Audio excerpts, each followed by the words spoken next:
আসসালামু আলাইকুম। ঈদের ছুটিতে আমরা ফ্যামিলি নিয়ে চলে আসলাম চিড়িয়াখানায়।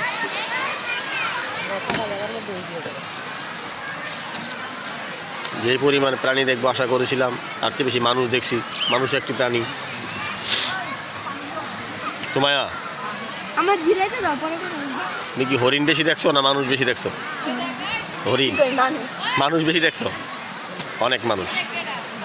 বানর, হরিণ, কুমিরের চাইতে বাঘের চাইতে মানুষের সংখ্যা অনেক বেশি। কে যে কারে দেখতেছে সেটাই বুঝি না। আমরা ভিতরে না প্রাণী ভিতরে সেটা বোঝা বড় মুশকিল। তারপরও হাঁটতেছি গাদার মতো আর দেখতেছি।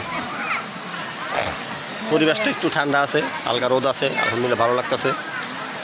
প্রচুর পরিমাণ লোক হয়েছে। ওই যে ঠিকই বলছো, যারা আসেন তাড়াতাড়ি আসেন, আর যারা আসতে চান না তারা ঈদের পরে আসেন। কারণ প্রচুর ভিড়, বাসে ভিড়, গাড়িতে ভিড়, টিকিট কাটতে ভিড়, প্রচুর ভিড়। এই ভিড়ে বাচ্চা বলা নিয়ে আসাটা খুব কষ্টের। সাথে পুরুষ মানুষ সাথে নিয়ে আসবেন। দীর্ঘ লাইন, হয়তো ভোরে আসবেন নয়তো বিকালে আসবেন। ধন্যবাদ চিড়িয়াখানা থেকে।